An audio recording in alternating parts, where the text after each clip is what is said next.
सिरात मुस्तकीम चैनल को सब्सक्राइब करें, लाइक एंड शेयर करें, बेल बटन लाजमी प्रेस करेगा ताकि जैसे ही मैं कोई वीडियो अपलोड करूं फौरी तौर पे आप लोगों को मिल सके। अस्सलाम वालेकुम दोस्तों, कैसे हैं आप लोग। दोस्तों, सऊदी अरब की ताज़ा तरीन खबरें मैं आप लोग से शेयर करना चाहता हूं।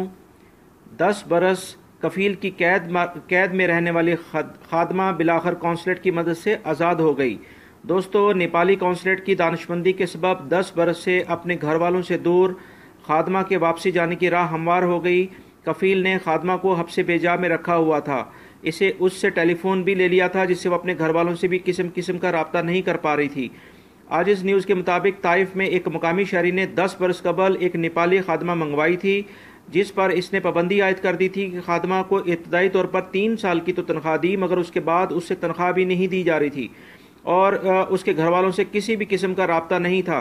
नेपाली अखबार ने गंगा माया के हालात बताते हुए लिखा है कि गंगा को सऊदी अरब में रहते हुए 10 बरस गुजर चुके थे। इसी दौरान उसके माँ और बाप और शौहर भी इंतकाल कर चुके थे, मगर कफील ने उसे जाने नहीं दिया और घर वालों से रब्ता करने की इजाज़त नहीं दी। जब खादमा के पासपोर्ट की मियाद ख़त्म हो गई तो कफील ने पासपोर्ट तजदीद कराने के लिए नेपाली कौंसलेट से रब्ता किया, जहां पर जो एहलकार थे पासपोर्ट ऑफिस के, उन्होंने गंगा माया से वतन वापस नहीं की उस बारे में उससे पूछा।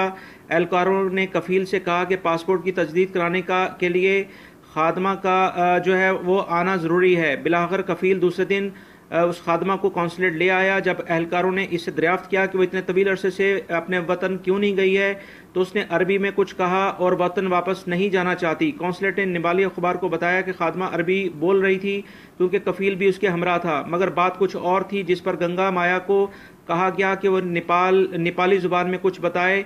तो जब उसने नेपाली ज़ुबान में कुछ बताया तो उसने तमाम हालात अपनी कौंसलेट को बताए। इसने बताया कि 10 बरस से इसे किस तरह से कैद में रखा गया है, किसी से रब्ता नहीं करवाया गया है। पासपोर्ट कौंसलेट ने फौरी तौर पर मामला कौंसल जनरल को बताया और फौरी तौर पर कौंसलेट में उसको रोक लिया गया और कफील से कहा कि वह खादमा को अपने साथ नहीं लेके जा सकता। खादमा गंगा माया ने मजीद बताया कि वह अपने छोटे बच्चों को छोड़कर आई थी, अब वो काफ़ी बड़े हो गए होंगे। कौंसलेट जनरल ने गंगा माया के बच्चों से रब्ता किया तो उन्हें यकीन नहीं आ रहा था कि उनकी वालदा जिंदा है। नेपाली कौंसलेट ने लेबर ऑफिस में, सऊदी लेबर ऑफिस में इसका केस फाइल किया, जहां से कफील के खिलाफ फैसला सादर करते हुए हुक्म दिया गया है कि खादमा को 10 बरस की तनख्वाह और तमाम वाजिबात जो कि तकरीबन 30,000 रुपये बनते हैं उसे फौरी तौर पर अदा किए जाएं। जी दोस्तों, अबहा में हीरोइन स्मगल करने की कोशिश को नाकाम बना दिया गया। दोस्तों, जैसे आप लोग जानते हैं कि सऊदी अरब में मनशियात के इस्तेमाल पर, उनकी स्मगलिंग पर बहुत सख्त सज़ा है जो कि सज़ाए मौत है। लिहाजा एक ताज़ा तरीन खबर के मुताबिक अबहा जो कि सऊदी अरब का एक रीजन है, कस्टम एहलकारों ने हीरोइन स्मगल करने की कोशिश नाकाम बना दी। स्मगलर के पेट से तकरीबन 785 ग्राम हीरोइन बरामद की गई है। सऊदी खबर रसाई एजेंसी के मुताबिक अबहा एयरपोर्ट के डायरेक्टर कस्टम ने बताया कि बैरून मुल्क से आने वाले एक मुसाफिर पर शक हुआ और उसका तिब्बी मुआयना कराया गया तो इंकशाफ हुआ कि उसके पेट में कैप्सूल मौजूद हैं जिसमें हीरोइन स्मगल की जाती है। एयरपोर्ट पर मौजूद तिब्बी अमले की मदद से कैप्सूल बरामद करवाने के बाद स्मगलर को महकमा इंसदाद मंशियात के सुपुर्द कर दिया गया है। जी दोस्तों, अमरीकी कंपनी ममलिकत में सिनेमा घर खोलने की उसको लाइसेंस जारी कर दिया गया है। दोस्तों, 18 अप्रैल तक रियाज में पहला सिनेमाघर कायम कर दिया जाएगा। रियाद के शहर की रिपोर्ट के मुताबिक अमरीकी कंपनी AMC को सऊदी अरब में सिनेमाघर खोलने का पहला लाइसेंस जारी कर दिया गया है। अमरीकी कंपनी 18 अप्रैल तक सऊदी अरब के शहर जो कैपिटल है रियाद, उसमें पहला सिनेमाघर कायम कर देगी। सऊदी कौंसलेट इन्वेस्टमेंट फंड और AMC कंपनी के दरमियान माहिदा भी हो गया है। अमरीकी कंपनी आइंदा 5 साल में सऊदी अरब में 40 सिनेमाघर कायम करेगी। माहिदे के मुताबिक ममलिकत के 15 शहरों में सिनेमाघर खोले जाएंगे। 2030 तक AMC सऊदी अरब में 100 से ज़्यादा सिनेमाघर कायम कर देगी।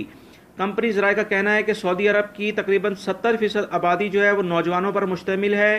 कंपनी जो है वो सऊदी मार्केट का 50% हिस्सा हासिल करने की कोशिश करेगी। जी दोस्तों, आजकल कुछ सऊदीया में एक खबर आ रही थी कि कुछ खारिश का, कुछ स्किन डायजीज़ का कुछ इश्यूज चल रहा है। उसके बारे में जद्दा में वजारत अमूर सेहत का कहना है कि जद्दा कमिश्नरी में अब तक स्कैबीज़ के किसी भी मर्ज़ का इंकशाफ नहीं हुआ है। सबक न्यूज़ का कहना है कि इदारा अमूर सेहत ने इस बात को भी यकीनी बताया है कि ये वबाई यकीन दहानी कराई है कि जद्दा के किसी भी स्कूल में भी स्कैबीज़ की इतला नहीं मिली है। ये दोस्तों एक जल्दी बीमारी है, स्किन की बीमारी है जिसके अंदर बहुत ज़्यादा खारिश होती है, और इस तरह से बहुत सारे मरीज़ जो है इसके अभी हाईलाइट हुए थे। तो इस लिहाज से जद्दा की इंतज़ामिया ने बहुत सारे स्कूल्स का भी रब्ता किया है, और जो लोग इस सिलसिले में मतलब इसके ऊपर अमल कर रहे हैं और इसको हर सूरत में सूरत हाल से निपटने के लिए जद्दा में वजारत सेहत इसके ऊपर मुकम्मल तौर पर हालात को कंट्रोल कर रहा है। जी दोस्तों, सिक्स फ्लैग कंपनी सऊदी अरब में तफरी पार्क कायम करेगी। कैलिफोर्निया से एक ताज़ा तरीन खबर आई है कि मारूफ अमरीकी कंपनी सिक्स फ्लैग्स सऊदी अरब में तफरी पार्क कायम करेगी, और सऊदी जनरल इन्वेस्टमेंट ने आलमी कंपनी जो है सिक्स फ्लैग के साथ मुआहिदा कर लिया है। मंसूबे के मुताबिक सिक्स फ्लैग्स के तहत कायम होने वाला तफरी पार्क अल कदिया में तामीर होगा। अंदाजे के मुताबिक इसका इफ्तिताह 2022 तक कर दिया जाएगा। अमरीकी कंपनी के साथ तफरी पार्क कायम करने का मुआहिदा विजन 2030 के तहत मुश्तरका सरमायाकारी है। आलमी म्यार पर कायम होने वाला तफरी पार्क मज़कूरा कंपनी के नाम के तहत खोला जा रहा है, ताकि ये पहला पार्क इसके अपने सिक्स फ्लैग के नाम से ही खोला जाएगा, जो कि 2022 तक कंप्लीट हो जाएगा।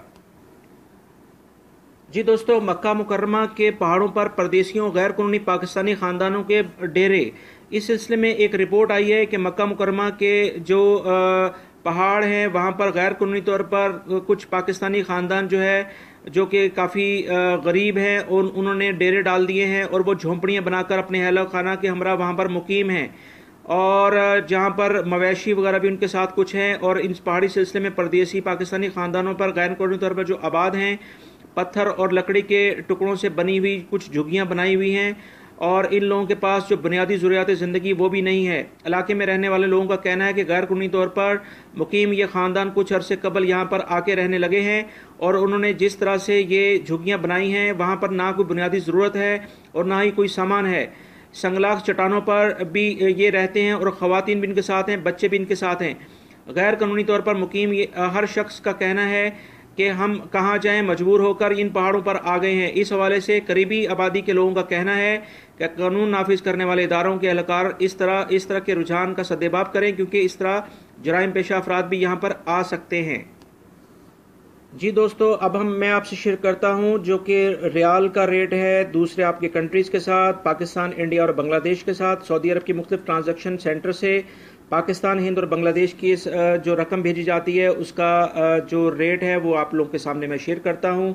इंजाज जो है वो तकरीबन पाकिस्तान के लिहाज से 30 रुपये 9 पैसे दे रहा है, और इस तरह इंडिया के लिहाज से 17 रुपये 7 पैसे है, और फीस वो 16 रियाल ले रहा है। पाकिस्तान भेजने के लिए कोई फ़ीस नहीं है। बांग्लादेश के लिए भी 21 टका और 19 पैसे हैं।